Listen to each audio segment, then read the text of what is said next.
सभी प्यारे भाई बहनों को हमारा नमस्कार। यूपी पीजीटी का शंखनाद हो चुका है, यानी यूपी पीजीटी की आपने न्यूज़ भी पढ़ ली होगी और आपको जानकारी भी होगी कि मैंने सबसे पहले आपको यही वीडियो दी थी कि अगर आप नोटिस कर पा रहे होंगे तो 1 से 1.5 महीने पहले मैंने एक वीडियो दी थी कि जो पीजीटी का एग्जामिनेशन है वो लगभग 22 मार्च से के आसपास हो सकता है। आप वीडियो को देखिएगा ध्यान से, यानी कि मैंने जो डेट दी थी वो लगभग 22 मार्च के आसपास दी थी और इसमें अब कोई दो राय नहीं है कि डेट इसी के 8 दिन बाद यानी कि लगभग अप्रैल के, मैंने बोला भी था अगर थोड़ा बहुत होगा तो अप्रैल का फर्स्ट वीक जा सकता है, लेकिन ये डेट मैंने लमसम में बिल्कुल जो बोल रहा हूँ वही बता रहा हूँ आपको।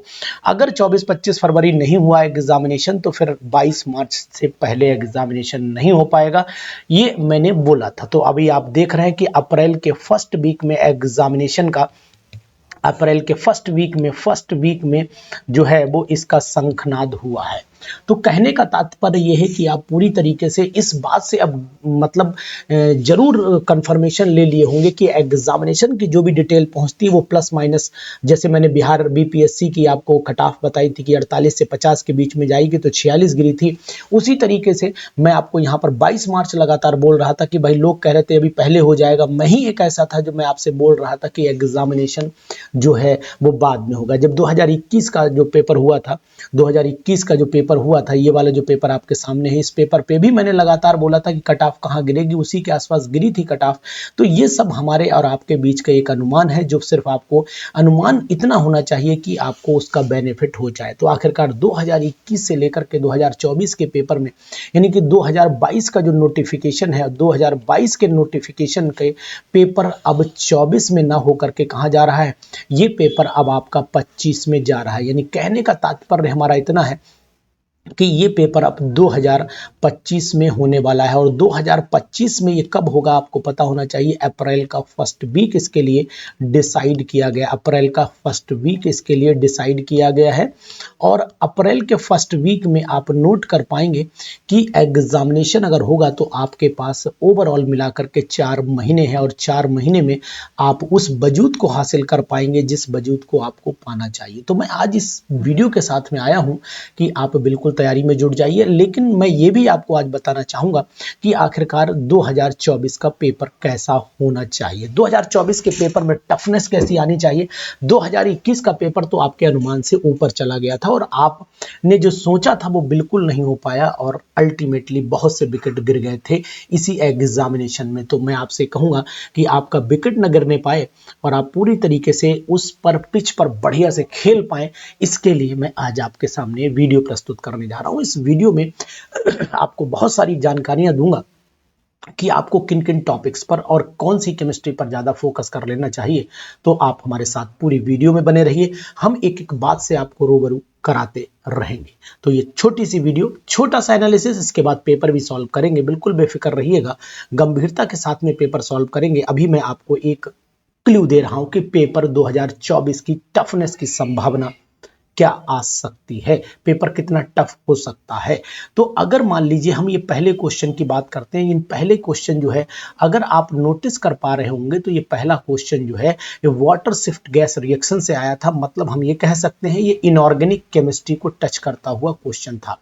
एक्चुअल में होता क्या है कि इस क्वेश्चन को अगर देखें तो क्वेश्चन तो भैया टफ नहीं था, लेकिन टफनेस थी इसकी, ये चीज हम सोच नहीं पाए। यानी कहने का तात्पर्य इसको कम पढ़ा जाता है, ऐसे कहें कि ये टॉपिक कम पढ़े जाते हैं और अधिकतर लोग इंपॉर्टेंट पढ़ने के चक्कर में फंसे रहे और इंपॉर्टेंट करते करते पेपर इंपॉर्टेंट से हट करके आ गया, इसीलिए बहुत सारे लोगों के विकेट वहां पर गिर गए थे। जो लोग अपने आप को महारथी केमिस्ट्री का बोलते थे वो लोग भी 70 से 75 के बीच और मैक्सिमम 80 से 82 के बीच से पहले ही आउट हो गए, जबकि इन्हें 90 प्लस जाना चाहिए था। तो मैं कहूँगा कि आज आप ये जान लीजिए कि ये पेपर आपको बताता है कि अब वो भी पढ़ना चाहिए जो इम्पोर्टेंट नहीं होता। यानी कि नॉन इम्पोर्टेंट पर आज हम लोग बात करेंगे कि आखिरकार नॉन इम्पोर्टेंट का कितना बड़ा रोल है। तो नॉन इम्पोर्टेंट हमारे एग्जामिनेशन के लिए एक बहुत बड़ा सवाल बनते हैं और यही नॉन इम्पोर्टेंट क्वेश्चंस हमारे लिए बहुत ही लाभदायक बनते हैं। जैसे कि अगर मैं आपसे कहूं तो इस क्वेश्चन को मैंने भी कराया था, ऑक्सीडेशन और रिडक्शन। नेफ्थलीन को अगर आप रिडक्शन और ऑक्सीडेशन दोनों देखें तो पॉलीन्यूक्लियर हाइड्रोकार्बन्स को अगर आप देख पा रहे हैं तो यहाँ पर कुछ रिएक्शंस बहुत अटपटी सी इसलिए लगी क्योंकि ये टच में रहती हैं। ऑक्सीडेशन डिफरेंट कंडीशंस में होता है और डिफरेंट कंडीशंस में होने के कारण हम यहाँ पर ध्यान नहीं दे पाते हैं। तो आपको ये रिएक्शन भी नेफ्थलीन पॉलीन्यूक्लियर हाइड्रोकार्बन्स पर भी फोकस करना चाहिए था। अल्टीमेटली हम आपसे नतीजा निकालेंगे कि आखिरकार हमें क्या क्या पढ़ना चाहिए। देखिए, जब हम लोग लॉ पढ़ते हैं तो बॉन्ड, जैसे किरचॉफ लॉ है, गिब्स एनर्जी है, ये सब पढ़ते हैं तो हमें उन चीज़ों पर जरूर फोकस कर लेना चाहिए जो चीज़ें वाकई में टू द पॉइंट होती हैं। जैसे ये क्वेश्चन टू द पॉइंट है कि bond enthalpy evaluated by using, किस लॉ को यूज करके बॉन्ड एंथैल्पी निकाली गई, तो ये चीज़ भी हमें ध्यान देनी पड़ेगी। यानी कि अब हमें गहराई से टू द पॉइंट स्टडी पर बहुत ज़्यादा फोकस करना पड़ेगा। अगर मैं आपको ये सलाह देता हूँ कि आप टू द पॉइंट स्टडी अगर करना चाहते हैं तो टू द पॉइंट स्टडी का एक ही बेनिफिट होता है। टू द पॉइंट जो स्टडी होती है इसका सबसे बड़ा फायदा होता है कि अटैक वहीं पर किया जाता है जहां पर हमारा लक्ष्य होता है, जहां पर हमारा उद्देश्य होता है, जहां से क्वेश्चन आने की संभावना पूरी तरीके से कंफर्म हो जाती है। तो इस बात का जरूर ध्यान दीजिएगा और ये बहुत ही इंपॉर्टेंट बात है जो मैं आपको बताने जा रहा हूं। यानी टू द पॉइंट की बात करता हूं, टू द पॉइंट पर हम लोग इसको तो हम आपसे ये जरूर कहेंगे कि आप टू द पॉइंट लक्ष्य को साधने का काम करिए, लक्ष्य को साधने का काम करिए और इस लक्ष्य की साधना में आप ये मान के चलिए कि आपका जो उद्देश्य है वो पूरा हो जाएगा। एक तो ये चीज है। दूसरे, अगर हम क्वेश्चंस को और देख लेते, आगे बढ़ते, तो देखो ये क्वेश्चन भी इनऑर्गेनिक केमिस्ट्री का है और इनऑर्गेनिक केमिस्ट्री की ये एनालिसिस तो पेपर की मैंने पिछली बार करके डाली थी, लेकिन यहां पर ये जान लीजिएगा कि हमें उन छोटी छोटी नॉन इंपॉर्टेंट चीजों पर इस बार जरूर ध्यान देना है और मैं नॉन इंपॉर्टेंट को इस बार बहुत फोकस कर रहा हूं। तो मैं आपसे कहूंगा कि non important questions, non important points, इन सब पर आप जरूर ध्यान दीजिए और जिन लोगों ने नॉन इंपॉर्टेंट पॉइंट्स नहीं पढ़े हैं वो लोग 2024 के पेपर में पछताएंगे। ये बात नोट कर लीजिएगा, 2025 के पेपर में पछताएंगे, ये बात नोट कर लीजिएगा, क्योंकि यहां तक जितने भी अनुमान मैंने बताए हैं वो आपको बहुत सारे सत्य मिले होंगे और उनसे बेनिफिट भी हुआ होगा। जैसे जीरो ऑर्डर का है ये तो होगा, लेकिन अब आपने नहीं सुना होगा कि लॉबरी डी ब्राइन जो है एक आइंस्टीन रीअरेंजमेंट की उम्मीद तो शायद आपने नहीं की थी, लेकिन ये क्वेश्चन एम के जैन की किताब में दिया हुआ था। यानी पूरा पेपर को अगर मैंने देखा है तो एम के जैन जी की बुक से इन्होंने पेपर को बहुत सेट किया है। और साथ ही साथ अगर मैं कहूं तो अगर CSIR नेट की एग्जामिनेशन की बात करूं तो CSIR नेट में इन्होंने एरिहंथ की भी मदद ली है। यानी एरिहंथ से रिलेटेड बहुत सारे क्वेश्चंस इस एग्जामिनेशन में आए थे, CSIR नेट के थे, लेकिन वो लेवल बहुत हाई नहीं था, लेवल तो इजी ही था, मीडियम लेवल कह सकते हो, बहुत हाई लेवल नेट का नहीं था। नेट का जो लोअर लेवल होता है, जो मीडियम लेवल होता है, वहां से था। ये क्वेश्चन भी उम्मीद नहीं की गई थी, लोगों ने SN1 SN2 पढ़ा था, लेकिन SNI रिएक्शन लोगों ने नहीं पढ़ी थी। और ये SNI रिएक्शन, जिसको डार्जन रिएक्शन के नाम से भी जाना जाता है, और ये SN इंट्रामोलिकुलर रिएक्शन के नाम से जानी जाती थी। तो ये बात भी ध्यान दीजिएगा। यानी उन रिएक्शंस को जरूर ध्यान रखना है जो नॉन इंपॉर्टेंट चीजें थी। न्यूक्लियोफिलिक रिएजेंट अगर नहीं था तो ये भी बहुत कॉमन क्वेश्चन था और इसको भी आपने गहराई से लिया। इस क्वेश्चन को भी कंप्रेसिबिलिटी फैक्टर दुनिया ही जान रही थी। मतलब क्वेश्चन बहुत टिपिकल नहीं थे। इस लेवल के क्वेश्चन को हम पूरा अभी डिस्कशन करेंगे, उसके बाद हम आपसे कहेंगे। देखिए, एड्सॉर्प्शन के ऊपर भी क्वेश्चन नॉर्मली था, बहुत टिपिकल क्वेश्चन नहीं था। ये क्वेश्चन भी बहुत कंपटीशन में आता है, जिसका गैसियस स्टेट वाला क्वेश्चन है और मॉलिक्यूलर वेलोसिटीज का है। उसके बाद अगर हम बात करते हैं तो हाइड्रोलिसिस, ये क्वेश्चन थोड़ा सा कॉम्प्लिकेटेड है और मैकेनिज्म से बेस क्वेश्चन है। तो इस बार आपको मैकेनिज्म पर भी लगातार फोकस करना, मैकेनिज्म पर फोकस करना है। देन इंटरमीडिएट को भी आपको नहीं छोड़ना है। इंटरमीडिएट 100% पढ़ लेना है कि इंटरमीडिएट कौन कौन से होंगे। तो ये इंटरमीडिएट पढ़ लीजिएगा, ध्यान दीजिएगा। इसी के बाद अगर क्लोरीनेशन आपने नोट करा होगा तो मैंने सनलाइट की प्रेजेंस में फ्री रेडिकल का नाम हमेशा लिया है और फ्री रेडिकल के परऑक्साइड है, तो परऑक्साइड फ्री रेडिकल मैकेनिज्म भी शो करता है। तो ये चीज भी आपने पढ़ी होगी, ध्यान दीजिएगा, बहुत ही इंपॉर्टेंट है, वेरी वेरी इंपॉर्टेंट है फॉर द एग्जामिनेशन। और यहाँ आप दीजिए एंजाइम से रिलेटेड लोग कम पढ़ पाते हैं। ये क्वेश्चन एक्चुअली में PCS में जो केमिस्ट्री का पेपर हुआ करता था वहां से आया हुआ पेपर है। तो मैं आपको इन सब चीजें इसलिए बताता चल रहा हूं कि अंत में मैं आपको बताऊंगा किन किन चीजों को ज्यादा फोकस कर लेना है, किन किन क्वेश्चंस ज्यादा देख लेने हैं, तब आपका बेनिफिट हो पाएगा। बहुत सारे लोगों का सर कहां से क्वेश्चन पढ़ने, अरे भाई नहीं, हम आपको बताएंगे ना कहां से पढ़ने, आप टेंशन क्यों ले रहे हैं। अगर आप देखते हैं तो यहाँ पर आपने देखा कि अमीनो एसिड में भी पूछा गया है क्वेश्चन, तो ये मेल्टिंग पॉइंट का क्वेश्चन है, बहुत नॉर्मल क्वेश्चन है। उसके बाद एसिड बेस कंसेप्ट पर क्वेश्चन पूछ लिया गया, एसिड बेस कंसेप्ट पर लक्स फ्लड, ये बीएससी लेवल से क्वेश्चन जुड़ गया था, ये भी बीएससी लेवल का क्वेश्चन था, ये भी बीएससी लेवल का क्वेश्चन था। तो ये ध्यान दीजिएगा कि बहुत सारे क्वेश्चन इस बार कवरेज कर रहे थे बीएससी के पैटर्न को, बीएससी के पैटर्न को कवरेज कर रहे थे। ऑस्मियम टेट्राऑक्साइड का जो क्वेश्चन है ये आपका एमएससी लेवल पर चला जाता है, आजकल तो बीएससी में भी है और एमएससी में भी है, दोनों में है, और इसको हम लोग बहुत इंपॉर्टेंट क्वेश्चन की कैटेगरी में लाते हैं। तो यहाँ आंसर भी मैंने पिछली वीडियो में दे दिए हैं, तो आंसर पर बहुत बड़ा हमारा डिस्कशन नहीं है। हमारा डिस्कशन इस बात पर है कि तैयारी आखिरकार कहाँ करना चाहिए। अल्फा हेलिक्स स्ट्रक्चर लगातार पढ़ते हो, 12th में भी पढ़ाते हो, लेकिन हाइड्रोजन बॉन्डिंग पे थोड़ा कम ध्यान जाता है, तो यहाँ पर भी इंपॉर्टेंट क्वेश्चन मान लीजिए बायोमोलिक्यूल से जुड़ा हुआ क्वेश्चन रहा था यहाँ पर।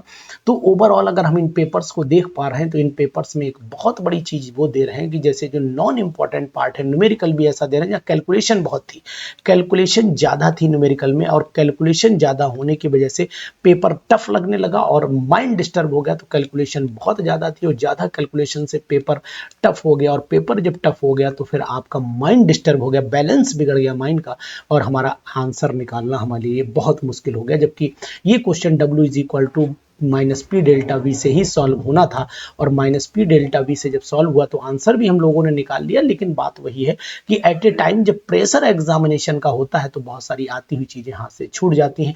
क्रिटिकल टेम्परेचर प्रेशर में हमेशा वैन डर वाल गैस इक्वेशन और डेविएशन को इंपॉर्टेंट बताता हूँ आया हूँ, लेकिन आपको ये जरूर बताऊंगा कि इस बार नॉन इंपॉर्टेंट भी जरूर पढ़ के जाइएगा, और उन नॉन इंपॉर्टेंट में भी इस बार नॉन इंपॉर्टेंट बनेंगे, ये मेरा आपसे वादा है।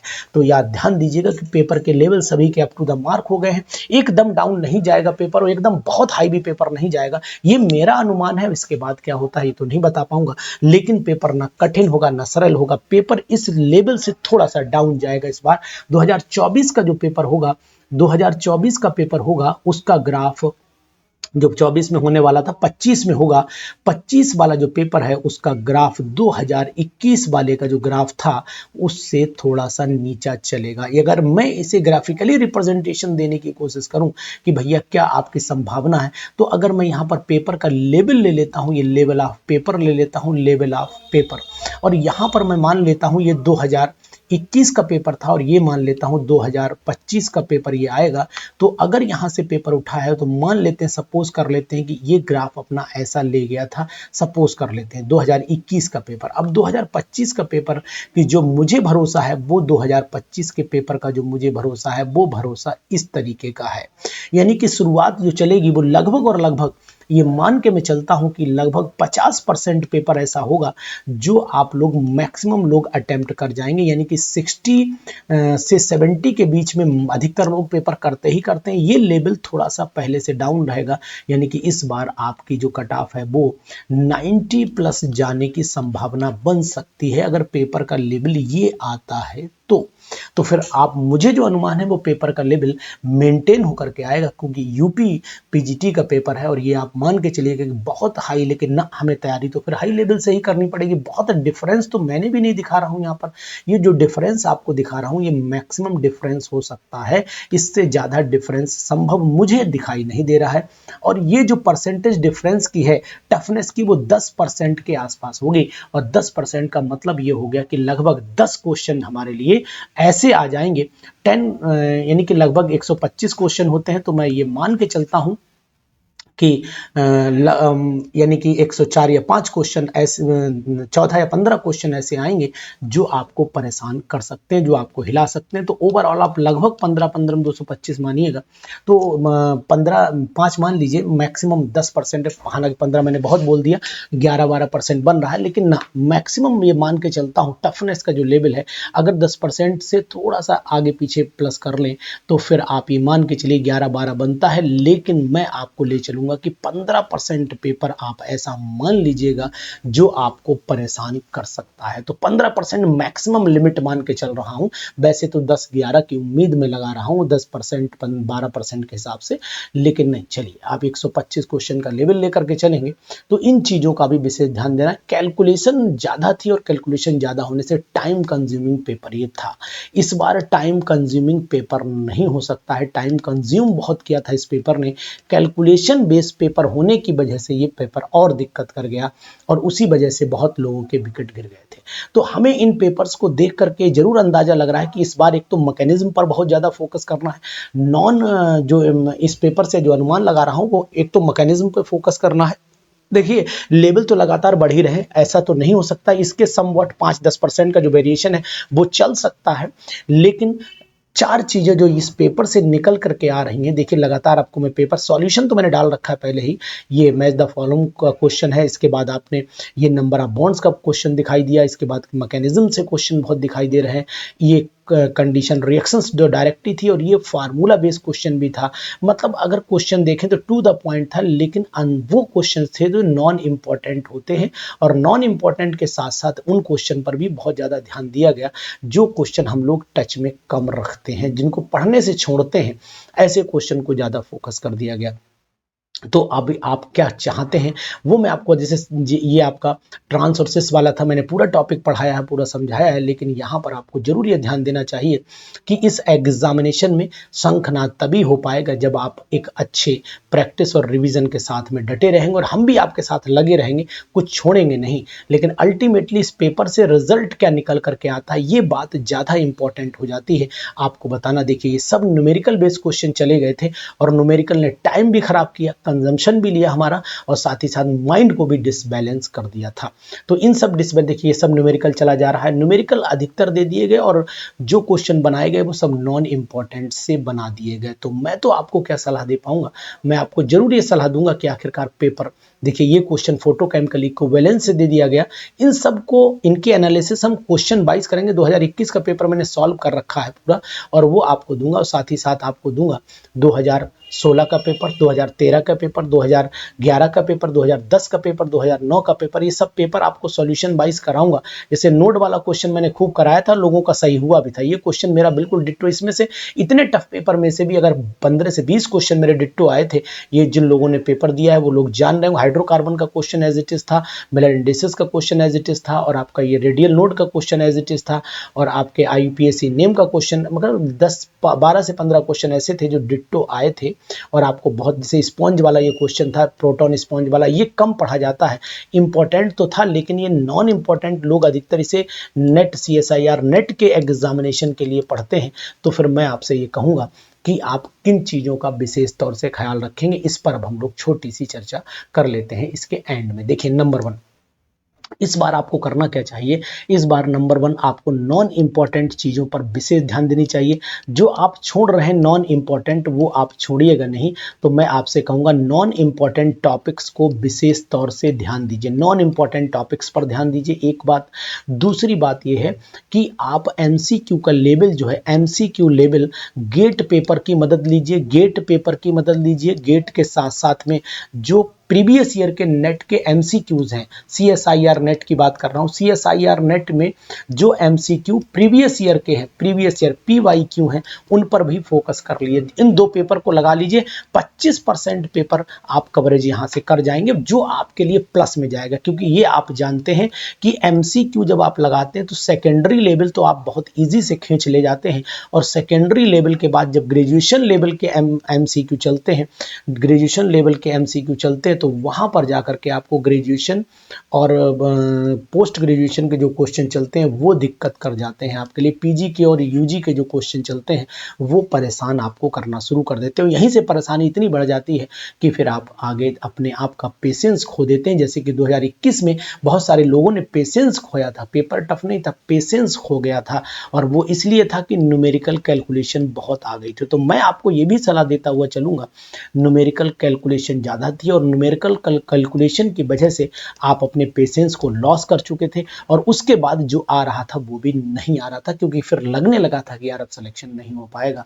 तो फिर ऐसी स्थिति में आपको न्यूमेरिकल सबसे लास्ट में टच करने, न्यूमेरिकल लास्ट में टच करिएगा। न्यूमेरिकल पे बहुत ज़्यादा फोकस नहीं करिए। अगर 15 न्यूमेरिकल भी आए मैक्सिमम, ये मैक्सिमम न्यूमेरिकल की बात कर रहा हूँ, इससे ज़्यादा आएंगे नहीं, 15 न्यूमेरिकल भी आए सब भी आप छोड़ दो तो 125 में से आप 15 न्यूमेरिकल मान लेते हैं, माइनस कर देते हैं, तब भी आपका 110 चला जाता है। और 110 का मतलब अगर 100 क्वेश्चन पर भी पहुंचे तो आपका सिलेक्शन 100% हो जाएगा।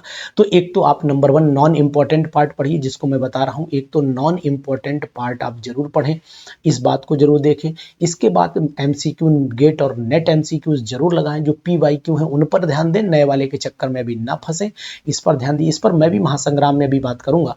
और उसके बाद एमसीक्यू ग्रेजुएशन लेवल के जितने भी हों उनको भी जरूर लगा लीजिएगा। न्यूमेरिकल्स के लिए बहुत परेशान होकर टेंशन इसके लिए आपको नहीं लेनी है। और चौथी है, जो मैकेनिज्म बेस्ड कंसेप्ट होते हैं उनको भी जरूर ध्यान दीजिए। मैकेनिज्म पर बहुत फोकस करिएगा। मैकेनिज्म में जो रिएजेंट बनते हैं, मैकेनिकल में जो अटैकिंग रिएजेंट होते हैं, मैकेनिज्म में जो अटैकिंग रिएजेंट होते हैं उनके ऊपर बहुत जबरदस्त फोकस करिएगा, तभी आपका कल्याण हो पाएगा साथियों। तो 2025 में जो महाकुंभ होने वाला है, पीजीटी का महाकुंभ, इस पीजीटी के महाकुंभ में आपको स्नान जरूर करना है। क्यों? क्योंकि इंतजार बहुत सालों से चल रहा है। जितने वर्ष बाद कुंभ का इंतजार, जैसे कुंभ का इंतजार बहुत लोग करते हैं, उसी तरीके से आपने इंतजार किया है किसका? पीजीटी एग्जामिनेशन का। तो मैं चाहता हूं कि मैकेनिज्म से लेकर के, न्यूमेरिकल से लेकर के, नॉन इंपॉर्टेंट टॉपिक से लेकर के एमसीक्यू गेट और नेट के जरूर लगा डालिए, क्योंकि विजय आपको पाना है इस बार 100%। तो एग्जामिनेशन का शंखनाद हो चुका है और आपके सिलेक्शन की डोर खुल चुकी है। तो मौका नहीं छोड़िएगा इस बार, क्योंकि ये यूपी पीजीटी का आखिरी पैटर्न होगा। इसके बाद आएगा नई नोटिफिकेशन और उसमें हो सकता है बदलाव हो जाए, ये भी पहले से अनाउंस कर रहा हूं। तो आप बिल्कुल बेफिक्री के साथ में, पूरी ताकत के साथ में, हिम्मत के साथ में पेपर दीजिए, क्योंकि हम चाहते हैं कि आपका सिलेक्शन हो। तो ये जानकारी जरूर रखिए अपने पास। बाकी जानकारी तो आपके पास है ही। पढ़ते रहिए, मस्त रहिए, स्वस्थ रहिए। और अगर आपको अच्छा लगे तो हमारा महासंग्राम बैच जरूर ज्वाइन करिए। Thank you.